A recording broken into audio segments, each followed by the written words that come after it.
Hey y'all, Natalie here for a cherry on top, and I'm kicking off the challenges for National Scrapbook Weekend this weekend. We have so many fun things going on, but in the Facebook group, each of us design team members are doing a challenge, and I've noticed a lot of hexagons lately in designs trending in home design and scrapbooking. So I decided to make my challenge super simple. Just use hexagons on your page.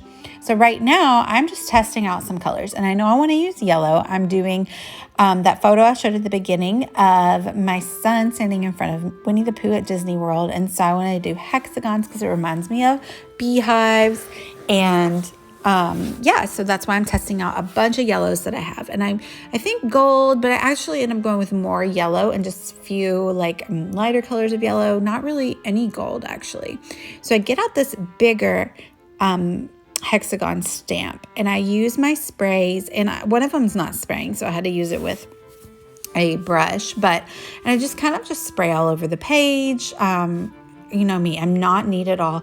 I did tape it down but I don't want it to be too defined, which with spraying that much liquid onto a stencil, it's hard to get it too defined in my experience, because it is going to get underneath the plastic part of the stencil some, but you can still tell what we were going for, and you can tell that they were hexagons. So anyway, to participate in this challenge, I'll put all of the details in the box below, but you have to be in our Facebook group and basically just create a layout with hexagons, and there is an awesome prize up for grabs. There's over 80 prizes that a cherry on top has to offer from all kinds of awesome sponsors this weekend. Over 80 prizes. Your chances of winning a prize are really great. So please come play with us. I'll link all of the things down below. We're playing in the Facebook group. We have a blog hop. We have tons of challenges over on the message boards. So many hostesses are making up games and super fun stuff. So now I'm going in with the smaller stencil. That's from Vicki Boutin. And I'm using some potted paints to just add in additional smaller hexagons, and those paints are shimmers, and they can sometimes dry a little dimensional because they have a shine in them, and so not super dimensional. It's not like texture paste, but they will just have a little height on them, especially there where I've kind of left more color. It's built up, and so honestly, when this dries, they really look like a honeycomb. It's super cool. I like it a lot. So I'm just dabbing it up through the stencil there. There you can see the dried design. It's super fun. It literally looks like a honeycomb when honey is smeared on the page. So I'm super happy with it. It's super crumply because I put gesso over the entire page. And so one way to, I don't really mind that. Once you put it in the page protector, it'll calm down. But I also am going to back it with this really beautiful patterned floral. And so backing it will also kind of let it be less wrinkled. And I didn't go all the way to the edge with my tape there, because I'm going to go off screen and sew all the way around the edges. And then I'm going to distress the edges up a little bit around. So you can see I just did a black line all the way around. And there's my photo. It's my son and his ears, and you can see his name and Winnie the Pooh's on his autograph book. I love that picture. So I pulled out all of these patterned black and white and yellow papers. And then I used the same paper that I used for the background to back my cut file. I actually made that cut file. I just drew on a free drawing app on my husband's iPad, and I emailed it to myself, and it came in a ping image. And so I just kind of turned it into a cut file in Cricut. It's super, super easy. So I colored some of that black and white paper in with some yellow, and it backed the cut file really beautifully, and you can really read it well. So now I'm going to go in, since I did the cut file in black, I'm going to do some black splatters. And I like how this turns out. I kind of kept them concentrated up and down the middle of the page.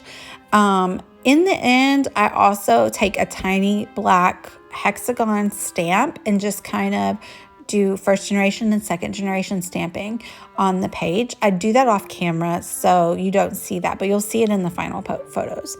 So while those splatters dry, I'm just taking my black and white and yellow background pieces, and I want lots of layers.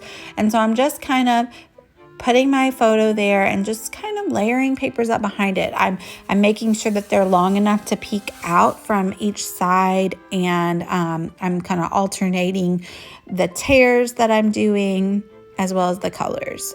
So I'm just working with that here.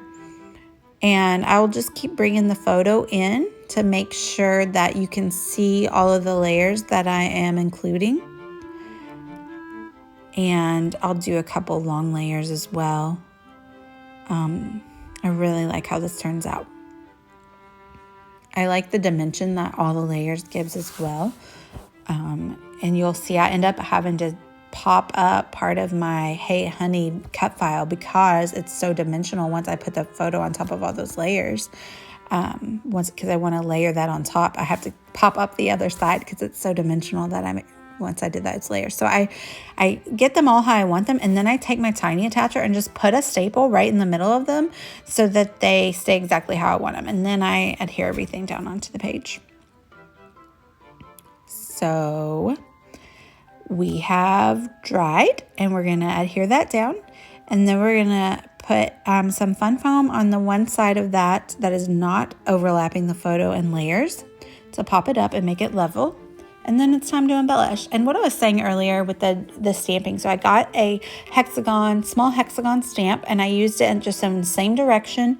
And I stamped with black. And so first generation stamping would just be stamping once with black. And then instead of re-inking your stamp, second generation stamping is just using that stamp over again. I actually did some third too. So that way you get different layers of color with your stamping.